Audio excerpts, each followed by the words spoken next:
சுபாஷ் பாலகிருஷ்ணனுடைய அன்பான வணக்கங்களும் வாழ்த்துக்களும். இன்று 31 மார்ச் 2025 தேதியில் வளர்பறையில் வரக்கூடிய த்விதியை திதியில் சந்திராஷ்டமம் என்பது உத்திரம் மற்றும் அஸ்தம் நட்சத்திரங்களுக்கு வருகிறது. 12 ராசிகளுக்கான பிரத்யேக பலன்களை விரிவாக பார்ப்போம். மேஷராசி என்பவர்களுக்கு இன்றைய நாள் என்பது சற்று சிக்கல்கள் நிறைந்த நாளாக வருது. எந்த ஒரு சவாலையும் நிதானத்துடன் நீங்கள் கையாள வேண்டும். முக்கியமாக கொஞ்சம் கூட நீங்கள் கோவப்பட்டீங்கன்னு சொன்னால் அந்த கோபம் திருப்பி உங்களையே பாதிக்க நேரிடும். குறிப்பாக வேலை செய்யக்கூடிய இடத்துல எந்த விதமான பிரச்சனைகளையும் வச்சுக்கொள்ளாமல் கொஞ்சம் சுமூகமான சூழ்நிலையில் உங்களுடைய மேலதிகாரியோட இந்த காலத்தை கடக்கணும்.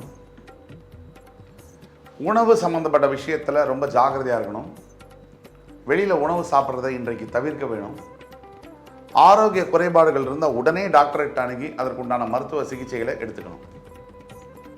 ஒட்டு மொத்தத்தில் இன்னைக்கு கவனமாகவும் பொறுமையாகவும் நிதானத்துடனும் செயல்பட வேண்டிய ஒரு நாள்.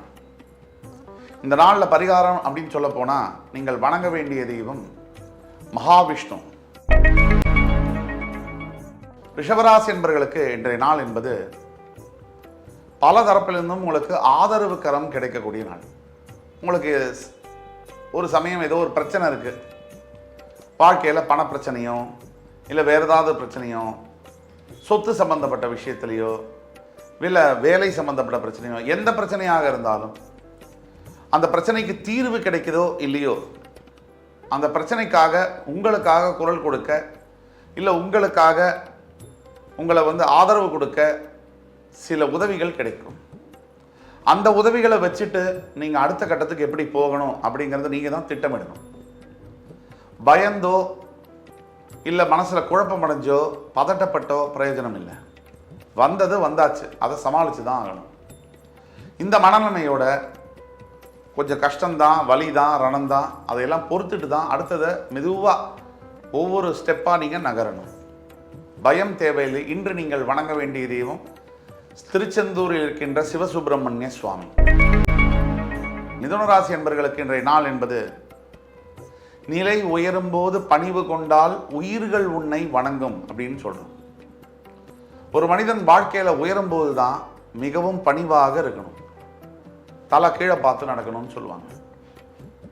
ஆனா இன்னைக்கு காலகட்டத்தில் பார்த்தீங்கன்னா சின்ன சின்ன வெற்றி, சின்ன சின்ன நாலேஜ் இருந்துட்டா கூட மக்கள்லாம் ரொம்ப பெருமையாக இது பண்ணிக்கிறாங்க. அப்படி அவசியமே இல்லை. கற்றது கைமண் அளவு, கல்லாதது உலகளவு. நமக்கு தெரியாத விஷயங்களை கற்றுக்கணும் அப்படிங்கிற உற்சாகமும் முனைப்பும் தான் நம்மளை வாழ்க்கையில் அடுத்த கட்டத்துக்கு எடுத்துகிட்டு போகும். இன்றைக்கி நீங்கள் பணிவோடு இருக்க கற்றுக்கணும். உங்களுக்கு இஷ்ட தெய்வத்தை வழிபடணும். முக்கியமாக உங்களுடைய குலதெய்வம் யாரோ அந்த தெய்வத்தை நீங்கள் வழிபட்டு செயல்படுவது மிக்க மிக்க நல்ல பலனை தரும். கடகராசி என்பவர்களுக்கு, குறிப்பாக விளையாட்டுத் துறையில் இருக்கக்கூடிய கடகராசி என்பவர்களுக்கு சற்று பின்னடைவை தரக்கூடிய நாள். வியாபாரத்தில் எஸ்பெஷலி பார்த்தீங்கன்னு சொன்னால் ஒரு ஐடி துறையில் இருக்கக்கூடிய கடகராசி என்பவர்கள், தொழில் புரியக்கூடிய கடகராசி என்பவர்கள், இந்த ரியல் எஸ்டேட் சொல்லக்கூடிய கட்டுமான துறையில் இருக்கக்கூடிய கடகராசி என்பவர்கள், இவர்கள் எல்லோருக்கும் ஒரு நல்ல நாள். ஆனால் ஒரு சில கடகராசி என்பவர்களுக்கு இந்த போக்குவரத்து துறை சம்பந்தப்பட்ட தொழில்களில் இருக்கக்கூடிய கடகராசி என்பவர்களுக்கு சற்று பின்னடைவை தரக்கூடிய நாள். கல்வித்துறையில் பணியாற்றக்கூடிய கடகராசி என்பவர்களுக்கு சற்று பின்னடைவை தரக்கூடிய நாள். எது எப்படி இருந்தாலும் இந்த சவால்களை சமாளிக்க ஒரு விஷயம் நான் சொல்றேன். இன்னைக்கு மட்டும் அல்ல, இன்னைக்கு முதல் தொடக்கமாக உங்களுடைய தாய் தந்தையருடைய காலை தொட்டு வணங்கி உங்களுடைய சவால்களை சமாளிக்க போனீங்கன்னு சொன்னால் வெற்றி கிடைக்கும். சிம்மராசிக்கு இன்னைக்கு தேவையில்லாத மனசுல குழப்பமும் மனதில் தேவையில்லாத பயங்களும் நிறைந்து இருக்கக்கூடிய நாள். சிம்மராசி என்பவர்களுக்கு பொதுவாகவே எப்பவுமே எல்லாமே ஈஸியாக நடந்துடும் அப்படிங்கிற ஒரு நம்பிக்கை கொஞ்சம் அதிகமாயிடுச்சுன்னா அது அவநம்பிக்கையாக முடியுது. அப்போ நம்பிக்கை எந்த அளவில் இருக்கணுமோ அந்த அளவில் இருக்கணும். அந்த நம்பிக்கையை சப்போர்ட் பண்ணுற அளவுக்கு உழைப்பு இருக்கணும். நம்மளுடைய புத்தியும் ஃபோக்கஸும் அதில் இருக்கணும், ஈடுபாடும் இருக்கணும்.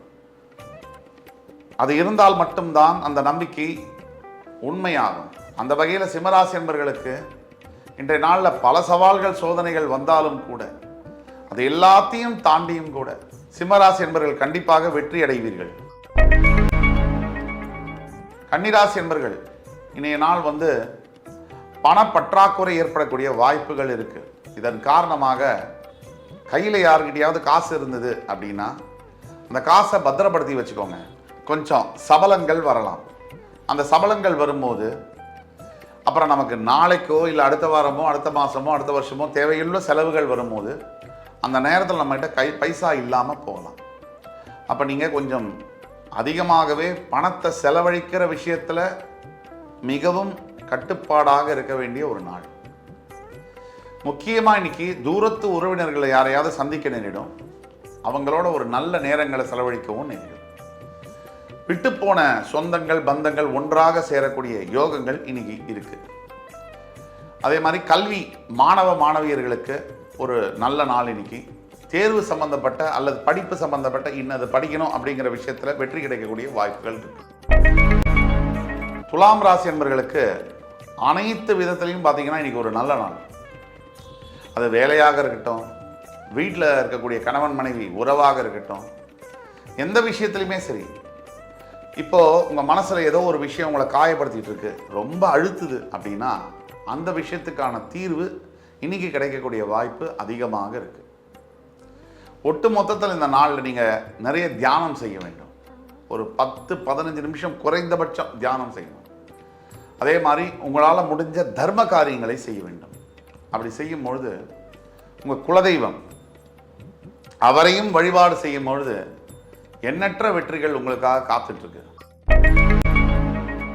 விருச்சிகராசி என்பவர்களுக்கு இன்னையிலேருந்து ஒரு நல்ல காலம் ஆரம்பம்.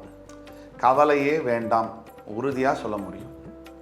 மனசில் எந்த பாரம் இருந்தாலும் எதை பற்றின யோசனைகள்லாம் இருந்தாலும் அத்தனையும் ஒதுக்கி வச்சுட்டு செய்ய வேண்டிய வேலையை மட்டும் முனைப்பாக நீங்கள் செய்துங்க. கொஞ்சம் பொறுமையும் கொஞ்சம் நிதானமும் இருக்கும்போது நாளுடைய முற்பகுதி சாதாரணமாக இருந்தாலும் இந்த நாளுடைய அடுத்த பகுதி 2ஆம் பகுதி உங்களுக்கு மிகவும் சாதகமானதாக இருக்கு. நீங்கள் கவலையே வேண்டியதில்லை. நீங்கள் இன்றைக்கு வணங்க வேண்டிய தெய்வம் அந்த கந்த பெருமான். தனுசு ராசி என்பவர்களுக்கு வெற்றி மழை பொழியக்கூடிய ஒரு நாள். நீங்கள் பல ஆண்டுகளாக பல மாதங்களாக மனசில் நினச்சிட்டு இருக்கிற ஒரு நல்ல காரியம் இன்னைக்கு நிறைவேறும். எத்தனையோ தோல்விகளுக்கு மத்தியில் போராடிக்கிட்டு இருக்க தனுசு ராசி என்பவர்களுக்கு இந்த மாதிரி ஒரு நாள் தான் உற்சாகத்தையும் உத்வேகத்தையும் கொடுக்கும். சரி, மனசில் இதெல்லாம் நடக்காது அப்படின்னு நீங்கள் நினச்சிட்டு இருப்பீங்க. ஆனால் உண்மை என்ன அப்படின்னா எதிர்காலத்தில் உங்களுக்கு அதுதான் நடக்க போகுது. கண்டிப்பாக இது நல்லது நடக்கும். குடும்பத்துடன் சேர்ந்து அன்பாக பேசிக்கொண்டு பரிமாறிக்கொண்டு ஒரு அற்புதமான நினைவுகளை ஏற்படுத்தக்கூடிய ஒரு பொன்னான நாளாக இன்று வருகிறது. இன்று நீங்கள் வணங்க வேண்டிய தெய்வம் மகாலட்சுமி. மகர ராசி என்பவர்களுக்கு முயற்சி திருவினையாக்கும். நீங்கள் எந்த புதிய விஷயத்தில் இன்னைக்கு ஈடுபட்டாலும் கூட புதிய தொழில் தொடங்குவது, புதிய வேலையை தேடுவது, திருமணத்திற்கான வரன்களை பார்க்க ஆரம்பிக்கிறது, இந்த மாதிரி எந்த ஒரு விஷயத்திலும் உங்களுக்கு வெற்றி கிடைக்கும். முக்கியமாக அப்பா அம்மாவுடைய ஆசீர்வாதம் முழுசாக இன்னைக்கு உங்களுக்கு கிடைக்கும். ஆண்டவன் இன்னைக்கு நீங்கள் கேட்குற வரத்தை கொடுக்கறதுக்கு ரெடியாக இருக்கார். கேட்க வேண்டியது உங்கள் கையில் தான் இருக்குது. பழைய வாழ்க்கையில் நடந்த விஷயங்களை நினச்சி கவலைப்படுறதோ அதை நினச்சி வருத்தப்படுறதுலையோ எந்த பிரயோஜனமும் இல்லை. இனிமேல் நடக்க வேண்டியதில் என்ன பண்ணலாம், எப்படி சிறப்பாக செய்யலாம் அப்படிங்கிற விஷயத்தை நீங்கள் மனசில் வச்சுட்டு செயல்பட்டீங்கன்னா எல்லாமே நல்லபடியாக நடக்கும். கவலையே தேவையில்லை. இன்னைக்கு நீங்கள் வணங்க வேண்டிய தெய்வம் லக்ஷ்மி நரசிம்ம பெருமான். கும்பராசினியர்களுக்கு ரொம்ப நல்ல நாள் இன்னைக்கு.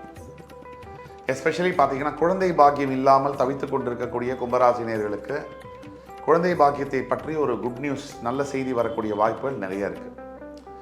இதுவரைக்கும் ஒரு குழந்தை தான் இருக்குது, இன்னொரு குழந்தை தேவை அப்படின்னு நினைக்கக்கூடியவர்களுக்கு அந்த விஷயமான 2ஆம் குழந்தை பாக்கியங்களும் நடக்கக்கூடிய வாய்ப்புகள் இருக்குது. சரி, இதெல்லாம் ஓகே. குடும்பத்துக்குள்ள சொந்த பந்தங்களுக்குள்ள சில தகராறுகள் இருக்குது, மன சங்கடங்கள் இருக்குது. அதனாலேயே மனசில் நினச்சி சொந்த அக்கா கூட, தங்கையோட, அண்ணாவோட, தம்பியோட நம்மளால் சரியாக பேச முடியலையே என்ற ஆதங்கப்படக்கூடிய அனைத்து நபர்களுக்கும் அந்த சண்டைகள் விலகி திரும்பியும் சுமூகமாக பேசக்கூடிய ஒரு வாய்ப்புகள் கிடைக்கும். ஒன்றாக எல்லாம் சேர்ந்து ஒரு ஒரு பிரயாணம், ஒரு ட்ரிப், ஒரு பிக்னிக் போகக்கூடிய அளவுக்கு ஒரு நல்ல ஒரு விஷயம், சுற்றுலா சென்று வரக்கூடிய அளவுக்கு குடும்பங்கள் இணையக்கூடிய வாய்ப்புகளும் உண்டு. அதே மாதிரி பொருளாதார நிலையில் நல்ல முன்னேற்றங்களும் கிடைக்கும். மீனராசி என்பவர்களுக்கு ஏதோ ஒரு வகையில் இன்னைக்கு கொஞ்சம் பின்னடைவுகள்லாம் வரும். கூடிய மட்டும் புதிய விஷயங்கள் ஈடுபடாமல் இருக்கிறதும் தவிர்க்கிறதும் நல்லது. யார்கிட்டயாவது சண்டை போடணும்னு இருந்ததுன்னா இன்னைக்கு தொடங்க வேண்டாம். இல்லை அவங்களே உங்கள்கிட்ட சண்டைக்கு வந்தாலும் நீங்கள் விலகி போகிறது நல்லது, விட்டு விலகிறது நல்லது. தேவையில்லாத வம்பு வழக்கல், சின்ன ஒரு வார்த்தை பெருசாகிறது, அதுக்கெல்லாம் வாய்ப்பு இருக்கு. ஒட்டு மொத்தத்தில் மீனராசி என்பவர்கள் இன்னைக்கு பொறுமையை காப்பாற்றுறது ரொம்ப நல்லது. இன்னைக்கு நீங்கள் வணங்க வேண்டிய தெய்வம் விநாயகர் பெருமான். இன்று 31 மார்ச் 2025 தேதிக்கான 12 ராசிகளுக்கான பிரத்யேக பலன்களை விரிவாக பார்த்தோம். அத்துணை ராசிக்காரர்களுக்கும் எம்பெருமான் முருகப்பெருமான் சகலவிதமான சௌபாகியங்களையும் அள்ளித்தருவார் என்ற நம்பிக்கையுடன் உங்கள் அத்துணை பேரிடமிருந்து விடைபெறுவது உங்கள் சுபாஷ் பாலகிருஷ்ணன். நன்றி, வணக்கம், வாழ்க வளமுடன்.